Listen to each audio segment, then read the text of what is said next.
আমার জীবনটাকে নরক বানিয়ে দিয়ে এখানে বাড়ির সবার সঙ্গে নেচে গেয়ে হাততালি দিয়ে তুমি জন্মদিন সেলিব্রেট করছো রক্তিম?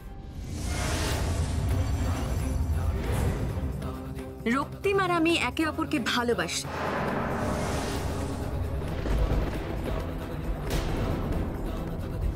আমি আমি আমি তোদেরকে সব সব বুঝিয়ে বলবো, কিন্তু এখন নয়, পরে।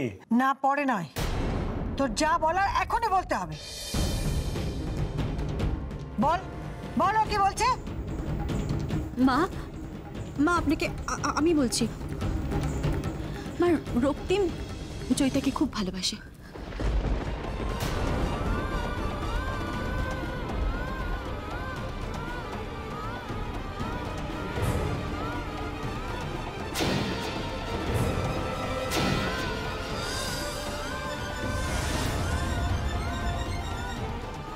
ওদের মধ্যে বেশ কিছুদিন ধরে একটা সম্পর্ক তৈরি হয়েছে, কিন্তু রক্তিম এখনো পর্যন্ত তো কাগজে কলমে আমি তোমার স্ত্রী, আমাদের স্বামী স্ত্রীর সম্পর্কের খাতিরে তুমি কি আমার জন্য এইটুকু করতে পারতে না, যাতে বাবার জন্মদিনটা সুস্থভাবে নির্ঝঞ্ঝাট ভাবে কেটে যেত? তিস্তা, বিশ্বাস করো, আমি জানতাম না যে আজকে জয়ী এখানে আসবে। বিশ্বাস? এরপরেও তোকে বিশ্বাস করতে বলিস রক্তিম? দেখুন, আমি এখানে এভাবে আসার জন্য আপনাদের সবার কাছ থেকে ক্ষমা চাইছি।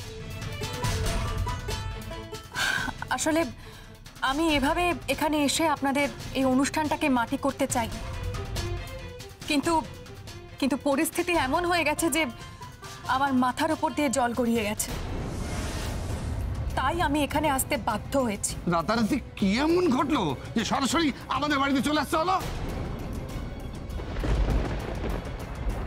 কি হলো? চুপ করে আছো কেন? বলো বলো, কি? শুনছো, এসব ওদের ব্যক্তিগত ব্যাপার, এখানে আমার তোমার থাকাটা বোধহয় ঠিক হচ্ছে না। কি করি বলো? এই অবস্থায় ঘর থেকে বেরিয়ে গেলে তো খারাপ দেখাবে, তাই না? বাবা থাক না, আজকের দিনটা অন্তত থাক না। না দিয়া, থাকবে না।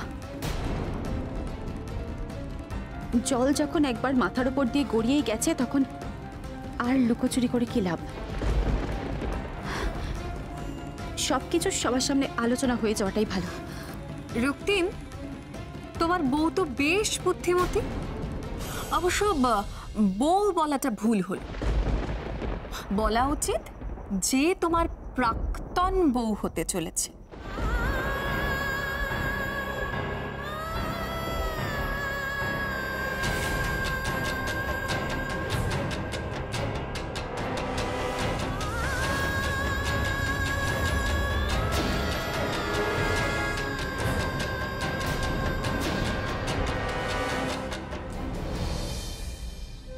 এসব কি বলছেন কি আপনি? দিদি ভাই মেজদা ভাই স্ত্রী, এই বাড়ির মেজ বউ, আর দিদি ভাই প্রাক্তন হতে যাবে কেন? আপনি তো দেখছি সব সাজিয়ে এসেছেন। আচ্ছা, আপনার উদ্দেশ্যটা ঠিক কি বলুন তো? সেই জবাবটা দেব বলেই তো আজ এখানে এসেছি। রক্তিমকে আমি অনেকদিন ধরেই বলছিলাম আমার আর ওর সম্পর্কটা বাড়িতে সবার সামনে বলতে, কিন্তু ও এতদিনেও বলে উঠতে পারলো না। রোজই আমাকে হ্যাঁ বলতো যে ও বাড়িতে সবাইকে জানিয়ে দেবে, কিন্তু আলটিমেটলি বলে উঠতে পারেনি। বোধহয় তোমার উপর করুণা হতো তিস্তা, তাই জন্যই বোধহয় রক্তিম এতদিন ধরে বাড়ির কাউকে কিছু জানায়নি। কিন্তু আজ যে আমাকে পুরো ব্যাপারটাই জানাতে হবে, কারণ আজ যে পরিস্থিতি হাতের বাইরে চলে গেছে তিস্তা। কেন? কি এমন ঘটেছে জয়ী? তোমাকে তো আমি কয়েকটা দিন ধৈর্য ধরতে বলেছিলাম। ধৈর্য ধরতে বলেছিলি মানে? তার মানে কি তুই সত্যি তিস্তাকে ডিভোর্স দিতে চাস? রক্তিম, তুই কি পাগল হয়ে গেছিস নাকি? ও পাগল হয়ে গেছে বড়দা ভাই, মেজদা ভাই পুরো পাগল হয়ে গেছে, ওর মাথা ঠিক নেই।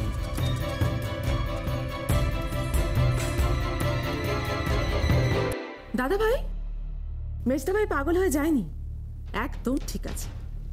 আসলে কি জানো তো, মেজদা ভাই ঠিক সময় মতো বুঝে গেছে যে কোনটা মেজদা ভাইয়ের জন্য ভালো আর কোনটা খারাপ। কোন সম্পর্কটা মেজদা ভাইকে আনন্দ দেয় আর কোনটা যন্ত্রণা।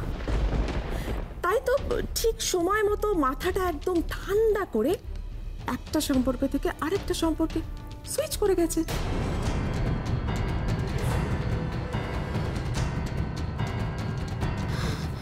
ঠিক বলেছিস তুই নিহার, একদম ঠিক বলেছিস।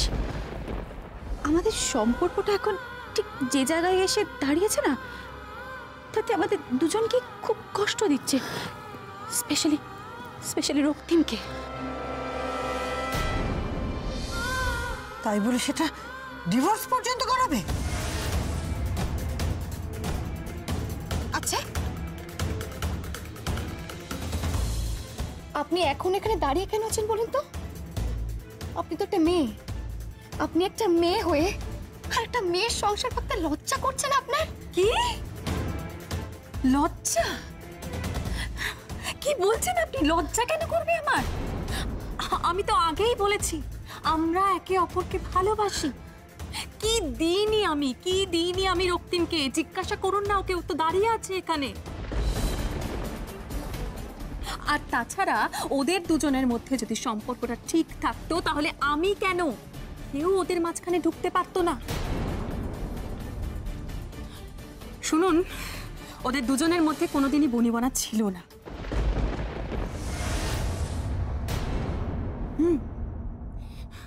রক্তিম তিস্তাকে কোনোদিনই ভালোবাসেনি।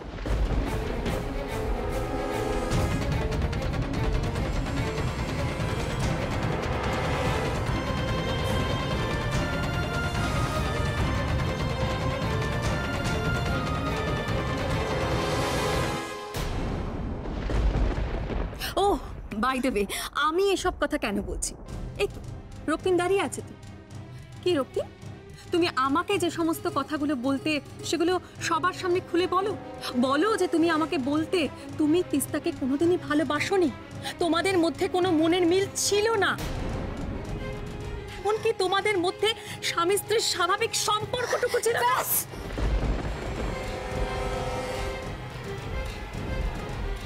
ব্যাস,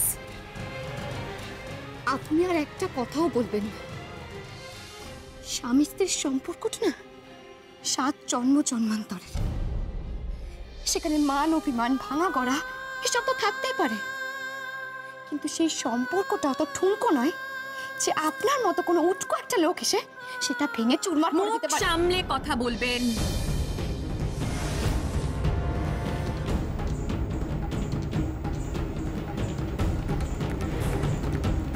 উটকো লোক কাকে বলছেন আপনি? আপনি মুখ সামলে কথা বলুন। আপনি আমার সামনে আমার বাড়িতে দাঁড়িয়ে আমার স্ত্রীর সাথে এরকম অসভ্য আচরণ করতে পারেন না। আর আপনারা যেটা এতক্ষণ ধরে আমার সাথে করছেন সেটা আপনারা করতে পারেন আমার সাথে? আর বিশেষত সেই সময়ে যখন আমি আপনার ভাইয়ের সন্তানের মা হতে চলেছি।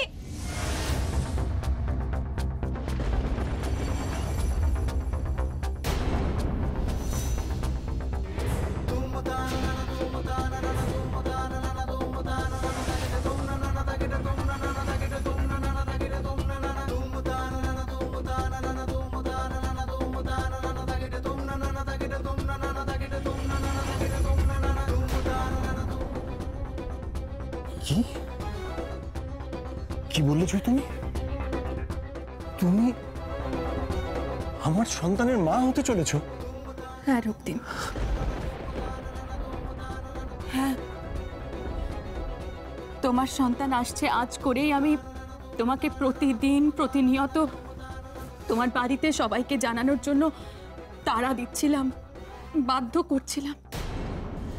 অবশ্য তখন আমি শিওর ছিলাম না, কিন্তু আজ যখন আমি শিওর হয়েছি তখন আমি আর দেরি করতে পারলাম না। রক্তিম, তোমার কিন্তু আর দেরি করা উচিত নয়। এক্ষুনি উকিল ডেকে তোমার ডিভোর্স ফাইল করা উচিত, ইমিডিয়েটলি।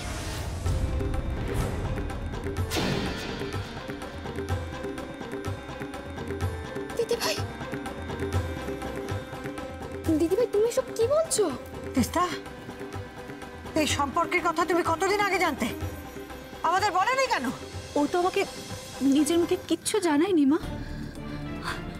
আমার ওর হাব ভাব আচার আচরণ থেকে সন্দেহ হয়েছিল, আর যেদিন সন্দেহটা বিশ্বাসে পরিণত হলো।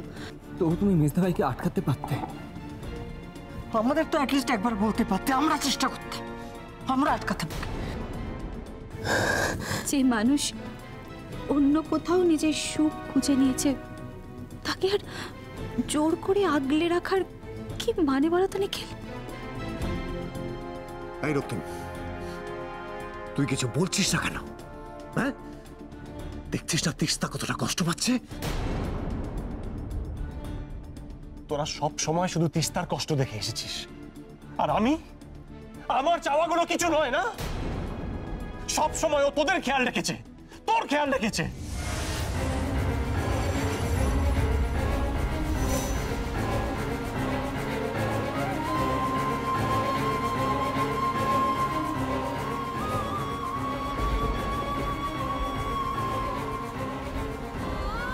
আর আমার প্রতি কোন কর্তব্যটা পালন করেছে ও? কোন দায়িত্বটা ও পালন করেনি মেজো ভাই? তোর সম্মান রক্ষা করার জন্য এই ব্যাপারটা এই বাড়ির কাউকে ও জানায়নি, আর তুই নিজে গরিব কাজ করে নিজের সওয়াল তুলছিস। ঠিক, তো লজ্জা করছে না? মেজদা ভাই, উনি মিথ্যে কথা বলছেন। আমি আপনার কাছে হাত জোড় করে বলছি, আপনি নিজের মুখে বলুন যে উনি যা যা বলছেন আপনি কিছু বিশ্বাস করেন না। উনি মিথ্যে কথা বলছেন। কে বললো আমি মিথ্যে কথা বলছি? কে বললো? রক্তিমের সন্তানের আমি মা হতে চলেছি, আমি সত্যি বলছি। রক্তিম তুমি বলো না ওনাদের, তুমি আমাকে বলতে না তোমার আর তিস্তার সম্পর্কের দূরত্বের কারণ তিস্তা তোমাকে কোনো সন্তান দিতে পারেনি?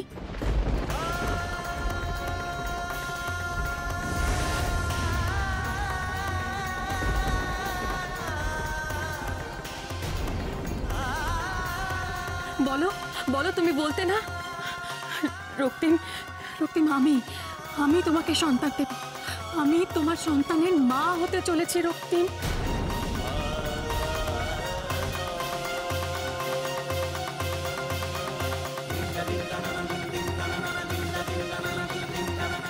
আপনি মিথ্যে কথা বলছেন, আপনি ডাহা মিথ্যে কথা বলছেন।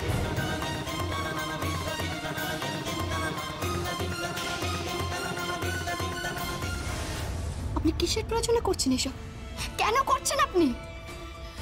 আপনি যাই করুন না কেন, দিদি ভাই আর মেজদা ভাইয়ের সম্পর্কটা আপনি শেষ করে দিতে পারেন না। দিদি ভাই আর মেজদা ভাইয়ের কোনো সন্তান নেই, আর সেটাই ওদের সম্পর্কের দুর্বলতার কারণ, সেটা আপনি খুব ভালো করে জানেন। আর সেই কারণে আপনি মেজদা ভাইয়ের সন্তানের মা হতে চলেছেন এটা বলে এখানে নাটক করে যাচ্ছেন, কি তাই না? আমি যদি মিথ্যে বলে থাকি তাহলে রক্তিম চুপ কেন? মেজদা ভাই চুপ আছে কারণ মেজদা ভাই ভদ্রলোক। আপনার এত বড় একটা নোংরা মিথ্যের সামনে মেজদা ভাই জ্ঞান হারিয়ে ফেলেছে, তাই কিছু বলতে পারছে না। মা, ঠাম্মি, তোমরা কেউ ওনার কথা বিশ্বাস করো না, কারণ উনি মিথ্যে কথা বলছেন। আর আমি বলছি মেজদা ভাই এরকম কোনো কাজ করতে পারে না, তাই আমাদের উচিত ওনাকে এখন এই বাড়ি থেকে বের করে দেওয়া। রক্তিম তুমি চুপ করে আছো কেন?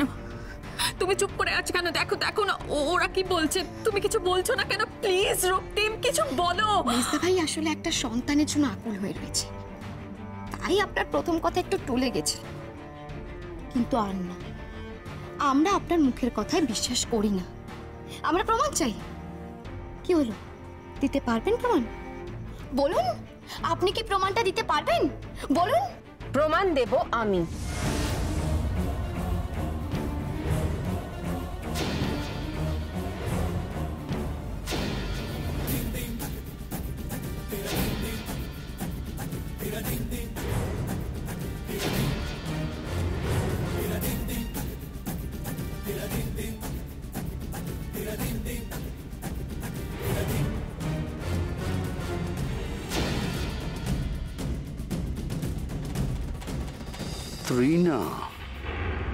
ত্রিনা এই নাটকে কোন পার্ট প্লে করছে? ব্যাপারটা কি?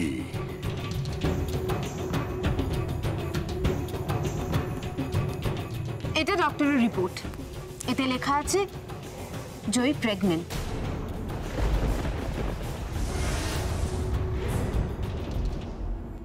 আর এই রিপোর্টই প্রমাণ জয়ীর বাচ্চার বাবা রক্তিম।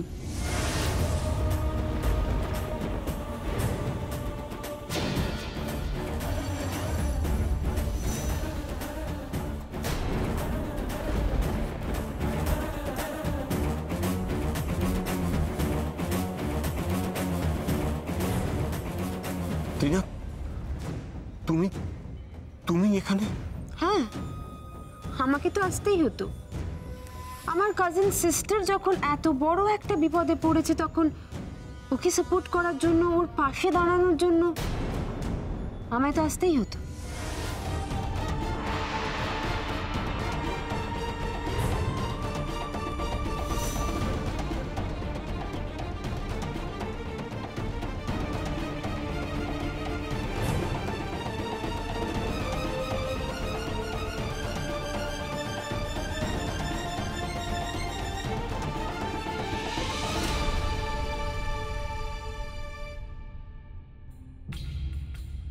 আচ্ছা, ত্রিনা যখন এর মধ্যে ইনভলভড, তার মানে এটা শুধু প্রেম নয়, এর মধ্যে প্রতিহিংসাও রয়েছে।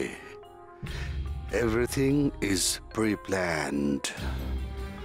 ভালো হলো, দেখি এবার আমি এই নাটকটাকে কাজে লাগিয়ে ঘোলা জলে মাছ ধরতে পারি কিনা। দেখি ত্রিনা, তুমি যেটা বলছো সেটা সত্যি কিনা।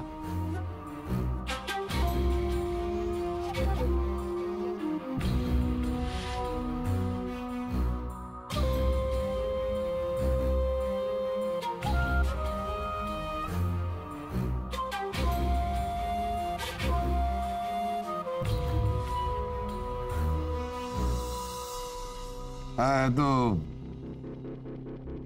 দেখাই যাচ্ছে যে ত্রিনা যেটা বলছে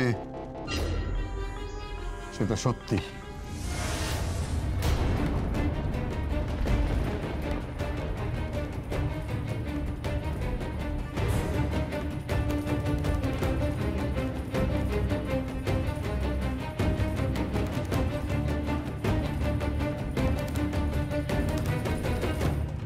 টিনা যে তোমার দিদি, এই কথাটা তো তুমি আমাকে আগে বলনি জয়ী। রক্তিম, আমাদের মধ্যে তো কোনোদিন অন্যরকম কোনো কথা হয়নি। আমরা শুধু একে অপরকে ভালোবাসার কথা বলে গেছি। তুমি তো অন্য কিছু ভাবতেই দাওনি। তুমি শুধু আমার কাছ থেকে আশ্রয় চেয়েছিলে, আর আমি সেটা তোমাকে দিয়েছি। যেটা যেটা তোমাকে তিস্তা দিতে পারিনি। তুমি তিস্তার কাছ থেকে সন্তান চেয়েছিলে, কিন্তু সেটাও তোমাকে তিস্তা দিতে পারিনি। কিন্তু রক্তিম, আমি তোমাকে সন্তান দিচ্ছি। আমি রক্তিম, তুই তিস্তার সঙ্গে এরকম অন্যায় করতে পারিস না। অন্যায় হওয়ার কোনো সম্ভাবনা যদি থাকে তাহলে সেটা আমার বোনের সঙ্গেই হবে। আমাদের তো পুরনো অভ্যাস, কথা দিয়ে কথা না রাখা। না ত্রিনা, আমি তোমার বোনের সাথে কোনো অন্যায় হতে দেব না। আমি রক্তিমকে ডিভোর্স দেবো আর এই বাড়ি ছেড়ে চলেও যাব। দিদিভাই, দিদিভাই, দিদিভাই, কি বলছো কি তুমি? তুমি এই বাড়ি ছেড়ে চলে যাবে? হ্যাঁ দিয়া, শুনলে না, ওদের সন্তান হবে, ওরা ভালো থাকবে। আমি কেন ওদের মাঝখানে বাধা হয়ে দাঁড়াবো বলো তো? তুমি কিছু বলছো না কেন? তুমি দেখতে পাচ্ছ না তোমার ছেলের সংসার ভেঙে যাচ্ছে? আচ্ছা রক্তিম, তুই এসব করার আগে একবার আমাদের কথা ভাবলি না? ছি ছি ছি ছি ছি ছি, তুই এরকম একটা জঘন্য কাজ করতে পারবি এটা তো আমি স্বপ্নেও ভাবতে পারিনি। ছি। আঙ্কেল, এখন তুমি ছাড়া আমার বোনের পাশে দাঁড়ানোর মতো কেউ নেই। আমি তো তোমার রিপোর্টটা দেখালাম। এটা নিয়ে তো কোনো সন্দেহ থাকতে পারে না যে জয়ী রক্তিমের বাচ্চার মা হতে চলেছে। আঙ্কেল, আঙ্কেল প্লিজ প্লিজ তুমি একবার ভেবে দেখো। দেখো এখন কে ঠিক করেছে কে ভুল করেছে সেটা ইম্পর্টেন্ট নয়। ইম্পর্টেন্ট হচ্ছে আমার বোন আর ওর বেবির জীবনটা। দেখো আঙ্কেল, জয়ী আমার বোন, এটা জানার পর ভেরি শিওর দিয়ে আমার বোনকে বাড়িতে থাকতে দেবে না, তোমায় কিন্তু ব্যবস্থা করতে হবে। আঙ্কেল তুমি নিজেই ভেবে দেখো না, তুমি ছাড়া, রক্তিম ছাড়া, এই বাড়িটা ছাড়া আমার বোনের কি আর কোনো সাপোর্ট সিস্টেম আছে? তুমি নিজে ভেবে দেখো। কিন্তু আমি তোমার বোনকে হঠাৎ বাঁচাতে যাবো কেন ত্রিনা? তুমি তো মায়াঙ্কের সঙ্গে হাত মিলিয়েছ। আমি মায়াঙ্কের সঙ্গে হাত মিলাইনি, হাত মেলানোর প্রশ্নই উঠছে না আঙ্কেল। দেখো সেদিনের টুর্নামেন্টে আমি just as a chief guest হয়ে গেছিলাম, ব্যাস দ্যাটস ইট। আঙ্কেল তুমি আমাকে ভুল বুঝে তার পানিশমেন্ট জয়ীকে দিতে পারো না। প্লিজ আমি তোমায় বলছি, দিয়াকে বাড়ি থেকে বের করে দাও। দিয়াকে বাড়ি থেকে বার করে দেবো? প্রবলেম কোথায়? তুমি তো আর দিয়াকে পছন্দ করো না। হ্যাঁ দেখো, কিন্তু দিয়াকে পছন্দ করি না। I am telling you uncle, তুমি যদি দিয়াকে বাড়ি থেকে বের করে দাও তাহলে আমি ড্যাডকে বলে তোমাকে রাজ্যসভার টিকিট পাইয়ে দেবো, প্রমিস। এত ভারী মজা। আমি তো এমনিতেই দিয়াকে শিক্ষা দিতে চাইছিলাম ওদের হাঁড়ি আলাদা করে দিয়ে, কিন্তু এবারে তো একেবারে দিয়ার ভিটে মাটি চাটি করে দেব আমি। ও যদি সত্যি তোর বাচ্চার মা হয়ে থাকে তাহলে তোকে সেই দায়িত্ব নিতে হবে। কিন্তু দিদি ভাইয়ের সঙ্গে যে অন্যায় হচ্ছে। সুনাম যদি কিছু নষ্ট হয়, সেটা আমাদের বাড়ির সুনাম নষ্ট হয়েছে। হ্যাঁ আমি মানছি যে রক্তিম একটা ভুল করেছে, আর সে ভুলের দায়িত্ব রক্তিমকে নিতে হবে। রক্তিমের একটা সন্তানের আকাঙ্ক্ষা ছিল, এটাও তো সত্যি, আর সেই আকাঙ্ক্ষা তার পূরণ হয়নি। এখন তিস্তা এবং রক্তিম যদি দুজনেই ডিভোর্স চায় এবং রক্তিম যদি আবার আলাদা করে নতুন একটা সম্পর্ক তৈরি করতে চায়, তাহলে আমাদের বোধহয় কারোরই আপত্তি থাকা উচিত নয়।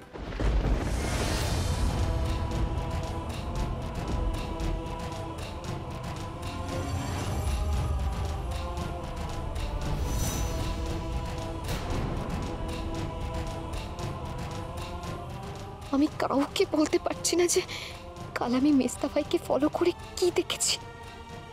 ওই যে মহিলা ছোপের মধ্যে লুকিয়েছিল, আমার তো মনে হচ্ছে সেই ত্রিনা, আর পুরো ব্যাপারটা সাজানো। কিন্তু শুধুমাত্র আমার সন্দেহের উপর ভিত্তি করে তো কিছু হবে না। আমি যদি কথাগুলো বাড়িতে বলিও, আমি তো তার কোনো প্রমাণ দিতে পারবো না। বাবা আপনি কি বলছেন? দিদি ভাই নিজের বাড়ি ছেড়ে চলে যাবে? কি আশ্চর্য, ও তো নিজেই ছেড়ে চলে যেতে চাইছে।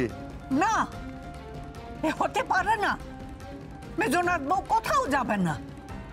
মেজো ভাই ভুল করতে পারে, তার ভুলের মাসুল ও দেবে নাকি? কখনো না। আমরা নিজেরা কোনো না কোনো উপায় বার করব। তৃতীয় পক্ষের জন্য ওদের সম্পর্ক ভাঙতে দেব না। ও তাতে তো জটিলতা আরো বাড়বে। আচ্ছা, যে সন্তানটা আসতে চলেছে সে তো আমাদের বংশের সন্তান, সেই জটিলতার মধ্যে বড় হবে কেন?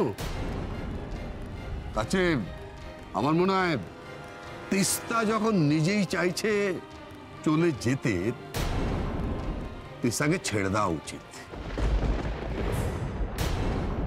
না বাবা, এটা হতে পারে না। তিস্তা কোথাও যাবে না। হ্যাঁ বাবা, আপনি এটা বলতে পারেন না।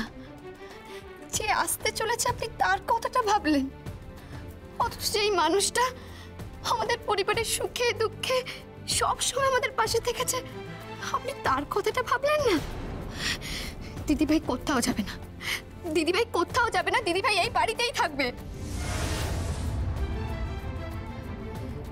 দরকার হলে মেজদা ভাই আর জয়িতাপ অন্য কোনো ব্যবস্থা করে নেবে। তোমার যদি আমার সিদ্ধান্ত মেনে নিতে অসুবিধা হয়, তুমি এ বাড়ি ছেড়ে চলে যাও।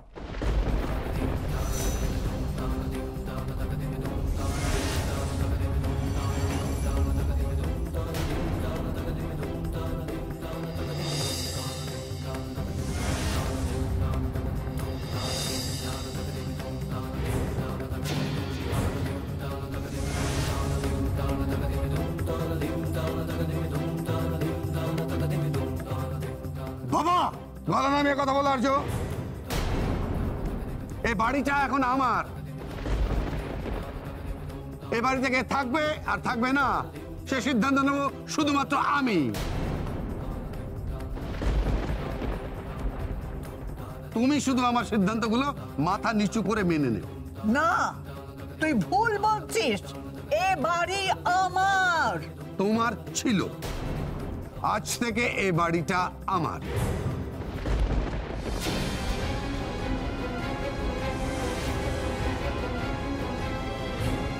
শুধু মুখের কথা নয়, কাগজে কলমে এ বাড়িটা আমার।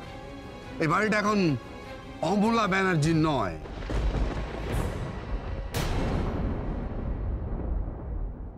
কমলেশ ব্যানার্জি। আর এ বাড়িতে আমার কথাই হবে শেষ কথা।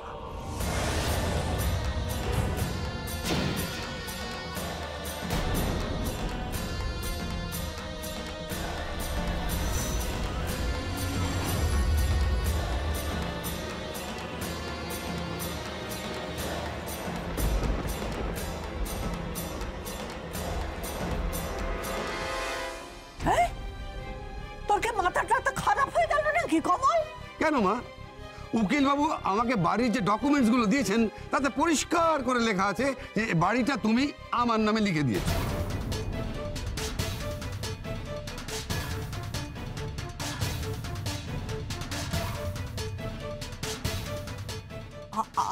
আমি এই বাড়ি কখনো না, আমি তোর নামে কখনো বাড়িটা লিখিয়ে দিইনি, অন্তত সজ্ঞানে নয়।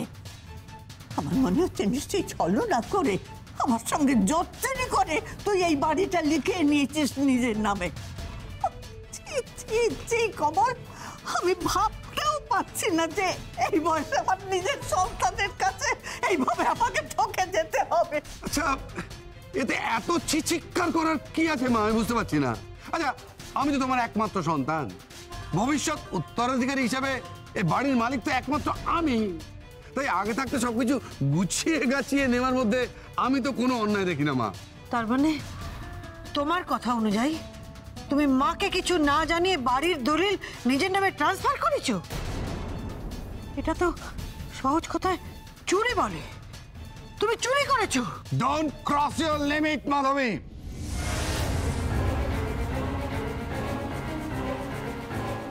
আমি আর কোথায় লিমিট ক্রস করলাম? লিমিট তো ক্রস করেছো তুমি। এতদিনের সম্পর্ক, নির্ভরশীলতা, বিশ্বাস, ভরসা, সমস্ত কিছু, সব রকম লিমিট ক্রস করেছো তুমি। এটা তুমি করতে পারলে? তুমি? এইবার বুঝেছি। আজ সকালে আলমারিতে দলিলটা খুঁজে পাওয়া যায়নি। কি রে বড়নাথ বউ, আমাকে তো খুব বলেছিলি আমার ভুলো মন, দলিলটা কোথায় রেখেছি কিছুই মনে করতে পারছি না। এবার দেখলি তো দলিলটা কোথায় গেছে। এটা তুমি কি করলে বাবা? আমি তো ভেবেছিলাম তুমি বদলে গেছো, কিন্তু তোমার জন্য, শুধুমাত্র তোমার জন্য আমাকে এত সব কিছু করতে হয়েছে।